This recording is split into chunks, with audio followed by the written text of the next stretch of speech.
On Monday, our neighborhood organized a trick-or-treating evening for the children. We had many children knocking on the door throughout the evening in a variety of fancy dress. We had princesses and robots, characters from Hogwarts, and more. And there was one group that was particularly memorable for me and Alex. It was a group of 5 children. 4 were a little older. The oldest may have been 7. And when we offered the bowl of sweets, each grabbed a little and said thank you. And with them was one younger child, probably 2. And he was in his Hogwarts robe, which dragged along the ground and made him look like a little triangle. And when I offered him a sweet, he just looked up, he smiled at us, and sort of waddled in place. And by this time, his siblings or friends had returned to their parents, and he too turned around and followed the group. He never grabbed a sweet, but just came to the door with his friends, smiled, and went back. He seemed just happy to be there, out for an evening with friends and family, no additional treat needed. Today we celebrate All Saints' Day. All Saints was actually on the 1st of November, and this is a feast that has been celebrated in the church for centuries. Originally, saint, in its word origin or the etymology, meant holy, devout, or pure. It was someone who was set apart for Christ. Over time, this morphed to be even more set apart.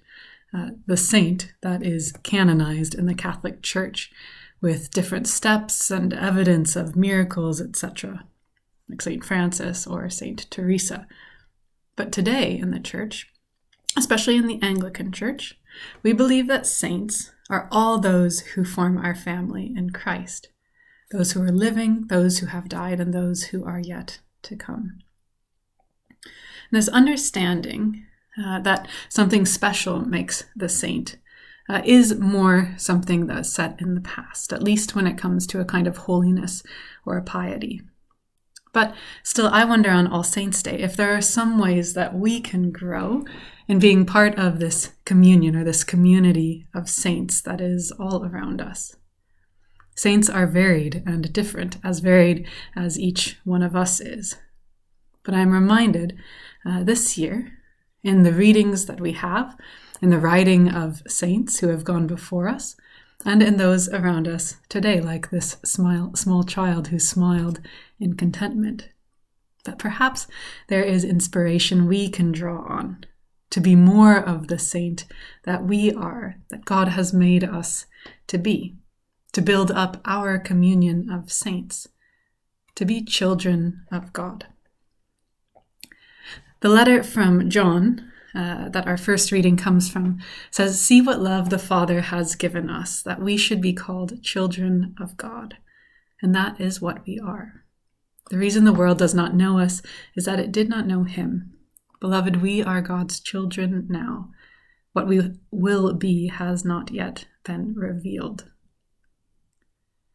For me, there is something of this simple contentment, this delight in what it means to be childlike and to be a saint. Hafiz was a 14th century Sufi mystic who wrote a lot of poems, and in one of them that I love in a modern translation called Tripping Over Joy, he speaks to the simplicity and the joy of the saint.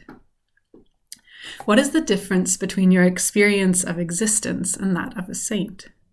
The saint knows that the spiritual path is a sublime chess game with God, and that the beloved has just made such a fantastic move that the saint is now continually tripping over joy and bursting out in laughter and saying, "I surrender." Whereas, my dear, I am afraid you still think you have 1,000 serious moves. Of course, what it means to be God's children or to be childlike may differ from person to person. Perhaps being childlike is just to take some things less seriously, or to allow God to lead. Perhaps there's a quality of being a child of God that speaks to you today, that you may especially need. One of our saints in the family of Christ, the late Bishop Ernest Bergman, lived from 1885 to 1967, and he opened a library in Canberra in Australia. He wrote a lot about different areas of theology, but in particular is known for his writing about education and the church. And he wrote about the saint has the power given him of a kind of eternal youthfulness and an indestructible freshness. St. Francis and many others never seem to grow old. They remain delightfully teachable and unpredictable. The real saint is eternally childlike. It's not easy to remain childlike, I don't think, to remain teachable and unpredictable, to remain in the knowledge both that we are God's beloved and that what we will be has not yet been revealed. But being children of God is who we are by definition. It's an identity that we need just to remember. It's part of who we are. And Bergman adds that it's part of our character. It's something that we can build and build on.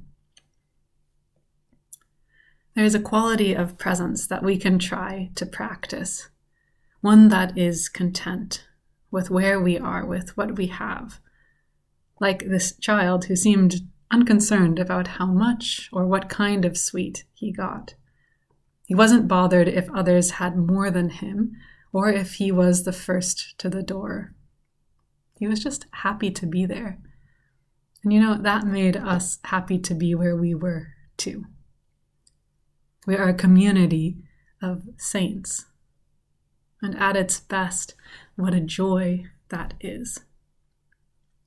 I wish you each a good All Saints celebration and an increase in this joy to be where you are, in this communion of saints, whatever that means for you, with this God who calls us all beloved children.